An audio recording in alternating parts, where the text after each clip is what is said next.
bonjour à tous. Cette semaine, nous prenons la direction des pays de l'Ain et de son diocèse, Beulé-Ars. Nous recevons son évêque, Monseigneur Pascal Rolland. Monseigneur, bonjour. Bonjour. Bienvenue sur le plateau de la vie des diocèses. Et avec vous, nous allons parler de votre diocèse, marqué par la figure du curé d'Ars, évidemment, mais aussi, et nous le verrons pendant cette émission, par la figure de Saint Vincent de Paul. Vous nous parlerez de votre lettre pastorale et de votre souci prioritaire des familles.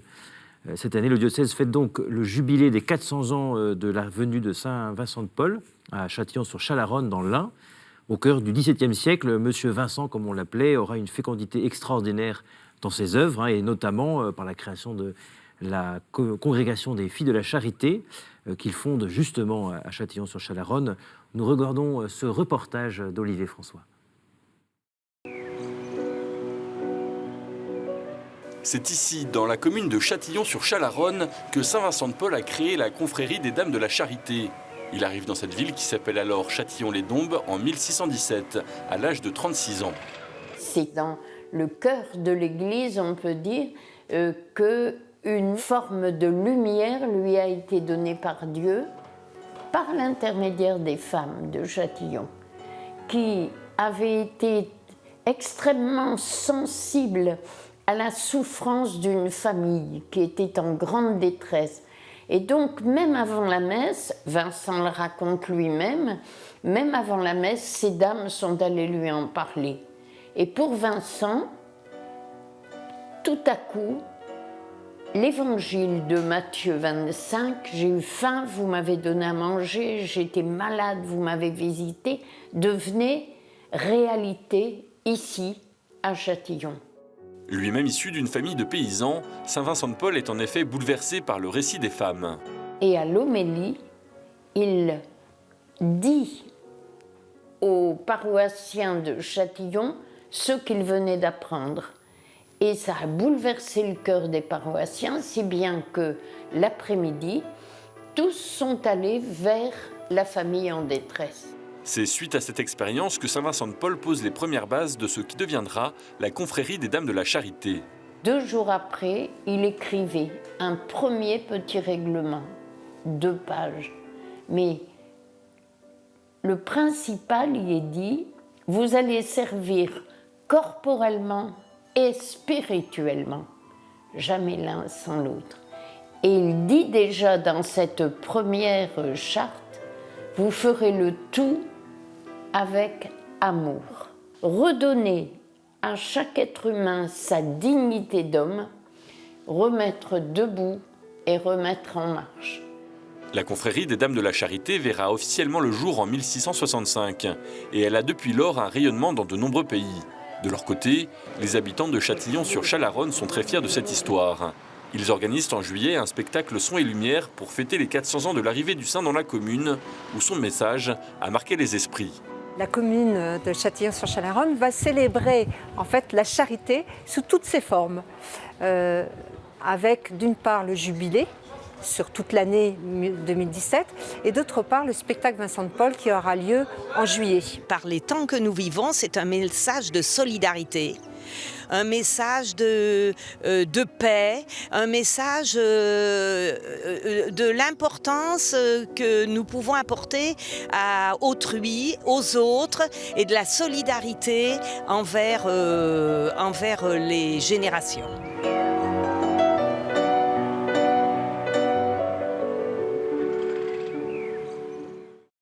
Voilà, Monseigneur, une personnalité qui vous touche particulièrement, Saint Vincent de Paul ? Oui, j'avoue que je redécouvre en profondeur la personnalité de Saint Vincent de Paul. Et j'étais vraiment très heureux que ce 400e anniversaire arrive juste à la fin de l'année de la miséricorde, parce que voilà, nous avons une figure très concrète de la miséricorde. Le pape François nous invite à développer une culture de la miséricorde. Et là, voilà, ça nous a servi sur un plateau. Nous avons un homme qui incarne cette miséricorde.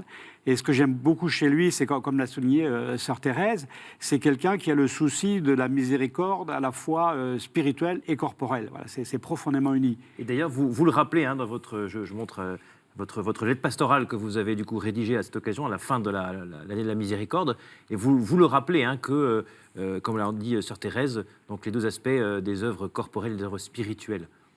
Et alors j'aime bien souligner aussi, j'en parle dans ma lettre, l'épreuve spirituelle par laquelle est passé saint Vincent de Paul. C'est intéressant pour nous de voir voilà, qu'un saint, c'est pas quelqu'un qui a eu une vie sans difficulté. Il y a un moment donné, il traversait une vie spirituelle et ce qui l'a sauvé, c'était d'une part le fait qu'il avait rédigé de sa main le texte du Je crois en Dieu. Il l'avait placé sur son cœur et il avait fait un pacte avec le Seigneur. Chaque fois que je serais traversé par le risque d'abandonner la foi, je mettrai ma main sur mon cœur, là où j'ai placé le credo. Et puis, deuxième aspect, il avait pris l'engagement, c'était sa mission à l'époque, il était engagé à servir les pauvres à l'hôpital tous les jours. Et ça, il s'est tenu absolument à ce service avec les plus pauvres. Et c'est donc ces deux aspects-là, cet acte de foi et ce service des pauvres, ce contact avec le Christ présent parmi les pauvres, c'est cela qui l'a tenu et qui lui a permis de devenir le grand saint qu'il est. Et quelle est du coup l'actualité de la figure de saint Vincent de Paul aujourd'hui? L'actualité, moi, que je retiens, c'est qu'il a su réagir à l'événement. Voilà.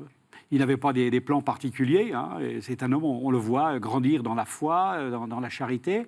Mais il a su ouvrir son cœur. Et quand il y a eu des besoins, voilà, il s'est dit, le Seigneur m'attend là.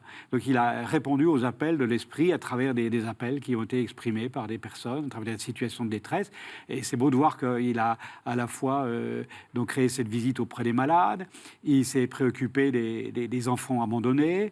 Il s'est préoccupé des galériens, il s'est préoccupé des personnes âgées, il s'est préoccupé des gens qui étaient victimes de la guerre. Voilà, toutes les détresses qui se sont trouvées sur son chemin, il s'est dit, mais voilà, c'est le Seigneur qui m'attend, il faut que je réponde, et pas tout seul, avec d'autres. Et quels sont pour vous aujourd'hui les besoins?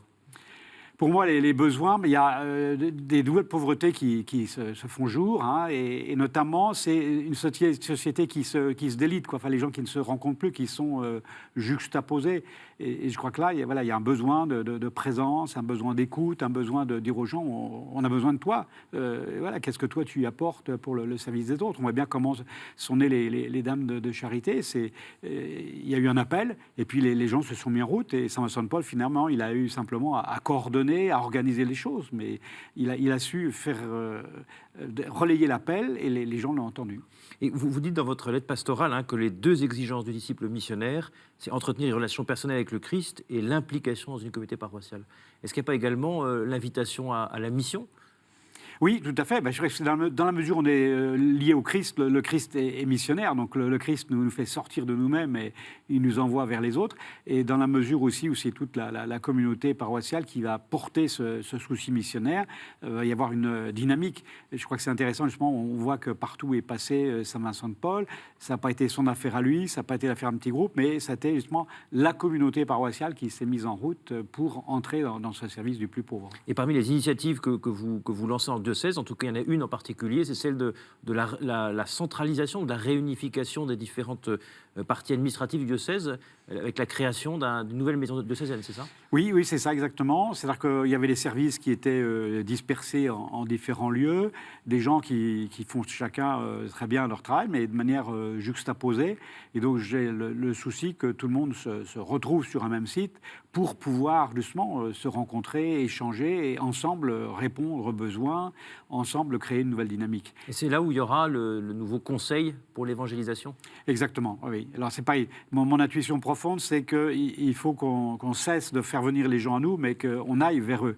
Donc plutôt que d'avoir des services qui sont devenus hypertrophiés et puis qui organisent des choses puis qui disent venez à nous, il faut que les services soient vraiment peu importants en taille, mais que ce soit des gens qui soient mobiles et qui aillent vers les paroisses et demander quels sont vos besoins et qu'est-ce que nous on peut vous apporter pour vous aider à développer ce à quoi vous vous sentez appelé par le Seigneur. Ce serait un principe de subsidiarité appliqué. Tout à fait, voilà.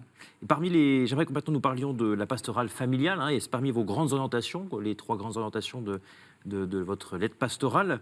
Les familles, donc, et vous évolue une maison des familles à Bourg-en-Bresse, un lieu d'écoute, de dialogue avec les familles dans les différentes difficultés qu'elles peuvent rencontrer. Nous écoutons Bérénice Puvis de Chavannes, qui est conseillère conjugale et qui nous parle des souffrances que vivent les familles aujourd'hui. Nous sommes amenés à recevoir des personnes seules, des personnes qui vivent en couple, qui s'interrogent sur leur vie affective, relationnelle et sexuelle. Voilà, toutes les personnes qui s'interrogent sur qu'est-ce que je vis, comment est-ce que je le vis, et puis en général ce qui peut provoquer un questionnement, peut-être des difficultés, des souffrances, voilà, parce qu'il y a eu des blessures. On est simplement là pour aider les gens à dire ce qu'ils ressentent, dire ce qu'ils vivent, et aider peut-être à se comprendre l'un l'autre, voilà, et à entendre par le biais d'une tierce personne, donc le conseiller conjugal et familial, pouvoir dire ce qui peut se vivre. Il me semble qu'en fait, il y a une pression de la société où on va, j'allais dire quelque part, il faut tout réussir. Il faut réussir sa vie familiale, il faut réussir sa vie professionnelle, il faut réussir sa vie conjugale, il faut réussir sa vie sexuelle, il faut tout réussir. Et j'allais dire, voilà, quoi, ça ne correspond pas à la vérité, à ce qui se vit, quoi, à la réalité. Pas la vérité, mais la réalité. Ça ne correspond pas à la réalité, parce que obligatoirement, j'allais dire, il n'y a pas de vie sans souffrance. Donc, quelle place on lui donne? Comment est-ce qu'elle peut aussi faire partie de la vie, cette souffrance? Et comment est-ce que je vais traverser les épreuves? Monseigneur, il n'y a pas de vie sans souffrance?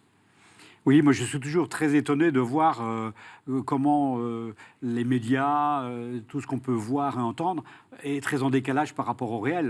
Le réel, il y a de la souffrance. Alors c'est des souffrances relationnelles, ce sont des souffrances dans la santé, ce sont des souffrances professionnelles. C'est une réalité et on a tendance aujourd'hui à se cacher, à se voiler la face, quoi, à ne pas regarder cette réalité et il faut l'affronter. Et vous-même, en tant qu'évêque, quel est votre souci, votre point d'attention en particulier vis-à-vis de ces souffrances? Eh bien, c'est qu'il puisse y avoir un lieu, justement, où elle puisse être entendue, déjà. Je m'aperçois qu'aujourd'hui, il y a un besoin d'écoute et que souvent, déjà, le simple fait d'avoir pu exprimer la souffrance, ça permet déjà de déposer le fardeau et de trouver un interlocuteur qui ne va pas prendre des décisions à sa place, mais qui va pouvoir aider à faire un chemin. Donc d'abord qu'il y ait des lieux d'écoute, et c'est pour ça que j'ai voulu cette maison de la famille où on peut accueillir donc, des couples, des femmes qui sont affrontées à une naissance et qui n'ont pas d'aide pour mener à terme la grossesse, voilà, des parents qui sont désarçonnés par rapport à l'éducation de leur enfant. Et je crois que voilà, ça commence petitement, modestement, mais après c'est le bouche-oreille qui fait son œuvre. Et je crois que ça répond vraiment à des besoins d'aujourd'hui. Voilà, écouter et accompagner les gens pour qu'ils puissent vivre avec cette souffrance qui existe et puis la prendre en main. Et quel sens donne le Christ à la souffrance?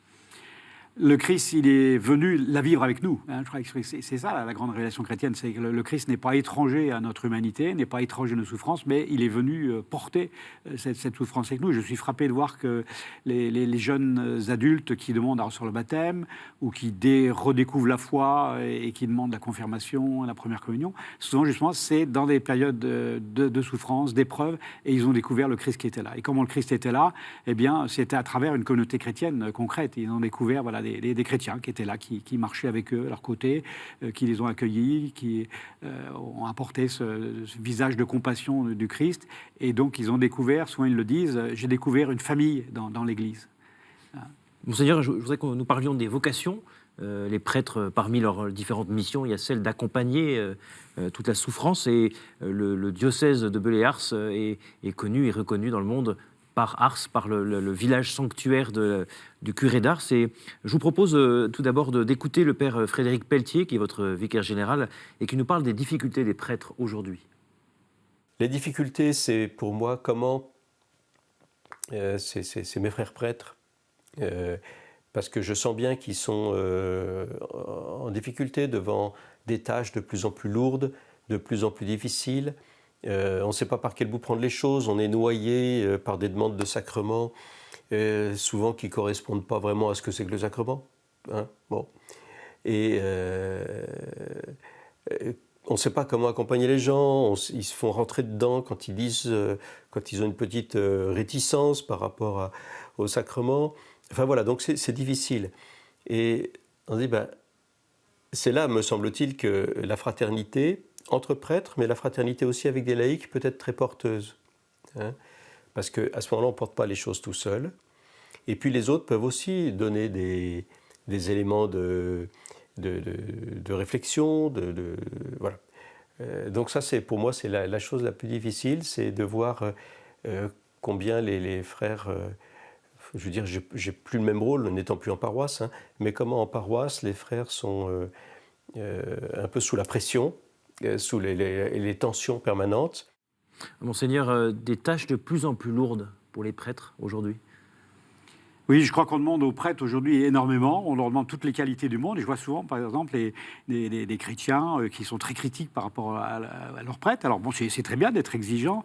Et en même temps, il faut aussi beaucoup de compassion, de compréhension. On ne peut pas imaginer que chacun ait toutes les qualités. Et puis voir que le Seigneur, il œuvre à travers aussi nos pauvretés et nos limites.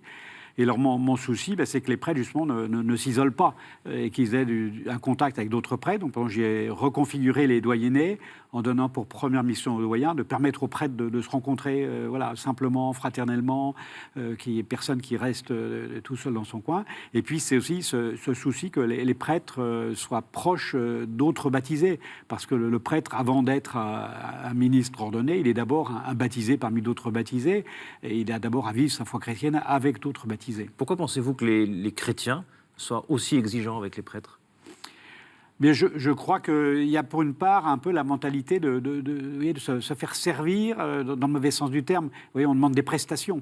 Et alors, voilà, donc on est exigeant, comme on est exigeant quand on demande une prestation avec une entreprise X ou Y. Or là, il manque cette dimension de la fraternité. Voilà, le frère, c'est un prêtre parmi d'autres, c'est un chrétien parmi d'autres, avec encore ses limites, ses fragilités.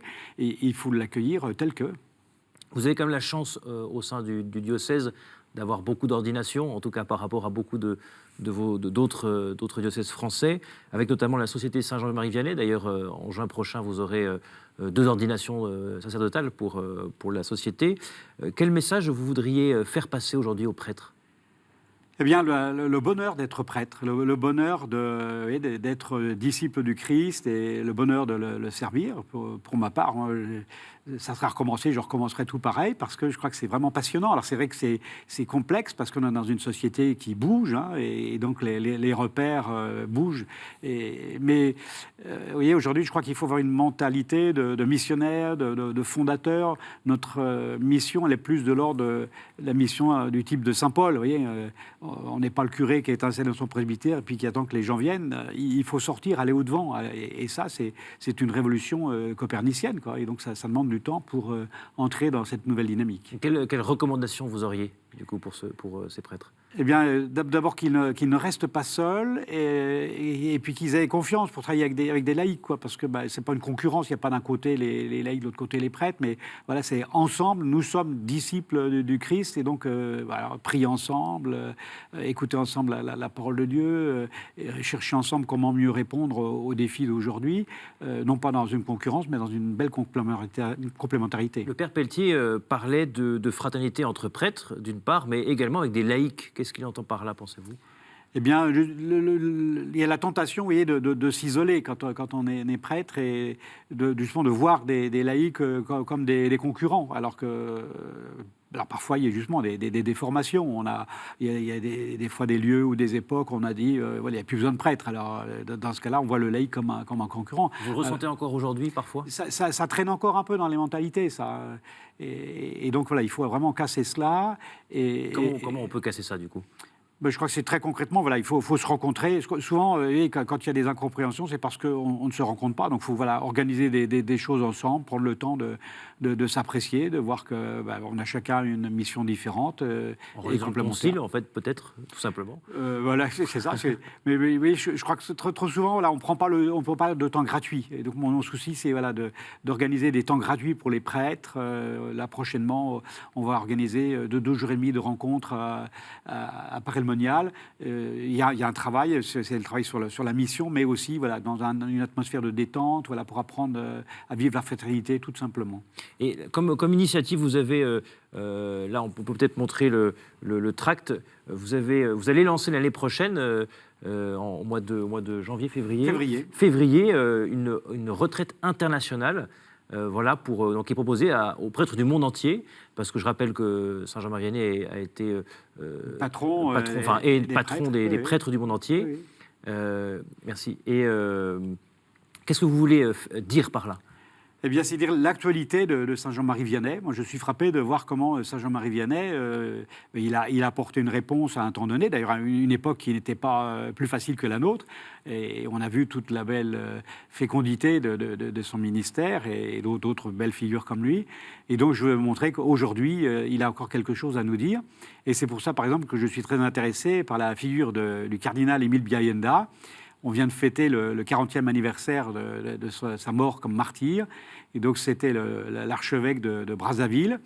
Et j'ai découvert que c'est quelqu'un qui avait été fasciné par Saint-Jean-Marie Vianney et qui a vécu son ministère de prêtre puis d'évêque dans la grande simplicité, la manière de Saint-Jean-Marie Vianney, avec un zèle apostolique très fort pour l'unité de son peuple et l'unité de son pays, qui avait une grande attention pour les confessions. Et quand il était évêque, il retournait confesser dans la paroisse où il avait été curé, comme par hasard une paroisse qui s'appelle Saint-Jean-Marie Vianney. Et voilà, et donc qui a donné sa vie jusqu'au bout, à la manière de Jean-Marie Vianney. Alors lui, d'une manière différente, puisque ça l'a conduit à mourir martyr. Et à un moment donné, on lui disait « partez parce que votre vie est en danger ». Il a dit « non, mon devoir, c'est d'être avec mon peuple, c'est d'être avec mes prêtres, parce que si je m'en vais, ça va être la division, la dispersion ». Donc voilà, il est resté jusqu'au bout. Et je trouve que c'est magnifique. Et voilà, donc je défends cette cause parce que ça va être le premier saint du Congo-Brazzaville et aussi le premier cardinal du continent africain. Donc je trouve que c'est important. Donc un procès de béatification ouvert. Il est pour l'instant, c'est la phase romaine qui est en cours et on espère que ça va se résoudre rapidement. Monseigneur, j'aimerais que nous revenions un petit peu spécifiquement aux prêtres. Quelles sont pour vous les qualités principales que doit avoir un prêtre ? D'emblée, je dirais l'humilité. Voilà, si on n'est pas humble, on ne peut pas être un bon chrétien et on ne peut pas être un bon ministre du Seigneur. Vous avez été pendant quasiment toute votre carrière touché ou même responsable des vocations. Vous avez été également professeur au séminaire. Vous avez été responsable diocésain des vocations. Quel regard d'espérance posez-vous sur la situation actuelle qui est difficile quand même ? Moi, j'aime bien toujours prendre du recul. Vous voyez, quand on regarde l'histoire du monde et l'histoire de l'Église, on s'aperçoit que la situation dans laquelle nous sommes plongés, elle est difficile parce qu'on est en train de changer de paradigme, on est en train de changer de repères, mais en même temps, c'est passionnant. Et quand on regarde l'histoire de l'Église, on s'aperçoit qu'on en a vu d'autres. Moi, j'aime beaucoup dire, aujourd'hui, il y a une situation, c'est Jean-Luc Marion, le philosophe, qui dit aujourd'hui tout va bien, on n'a qu'un pape, les évêques sont nommés par le pape et par le pouvoir politique, etc., etc. Donc, oui, apprenons à regarder les choses qui sont positives et qui sont dans une belle dynamique. Sachant que vous avez l'intention de faire venir des nouvelles communautés religieuses dans votre diocèse, vous pouvez nous en parler un petit peu ? Oui, alors je me suis aperçu qu'il y a un certain nombre de parties du diocèse où il y a une absence complète de vie consacrée. Alors c'est important qu'il y ait ce témoignage de vie consacrée parce que le témoignage de vie consacrée, c'est le témoignage de la vie même de Jésus. Enfin, comment est-ce que Jésus vit quand les hommes et les femmes ont fait ce choix de le suivre de manière prophétique, on a besoin de ça pour être stimulé. Alors à la fois les chrétiens pour être stimulés dans la prise au sérieux de leur baptême et puis l'ensemble de la population pour nous montrer d'autres raisons et d'autres valeurs. Et alors donc, je suis en démarche, j'essaie de convaincre deux congrégations religieuses, une pour la région d'Oyonnax et une autre pour le pays de Gex, parce qu'il y a besoin de cette présence, besoin de ce témoignage. Monseigneur, j'aurais deux dernières questions pour terminer cette émission. Une date à retenir pour les semaines à venir ? Eh bien, peut-être ce qu'on peut retenir, c'est la prochaine ordination à Ars. Voilà. Alors, c'est pour la Société Saint-Jean-Marie Vianney. Là, cette année, malheureusement, il n'y a pas d'ordination pour le diocèse, mais bon, je reste dans l'espérance. Et puis, un lieu où vous aimez prier ? Un lieu où j'aime prier, moi j'aime bien prier dans une communauté monastique, une communauté religieuse, vous voyez. J'aime bien par exemple aller à Saint-Vendry, voilà, parce que c'est un lieu très paisible, voilà, vivre au rythme des moines. On rentre dans un autre type d'approche que dans le quotidien. Monseigneur, un grand merci de votre présence sur le plateau de la vie des diocèses. Vous pouvez retrouver toute l'actualité du diocèse de Belley-Ars sur son site. Je vous invite à retrouver également les émissions de la vie des diocèses sur le site de KTO, ktotv.com et toujours sur les réseaux sociaux. Merci de votre fidélité et à la semaine prochaine.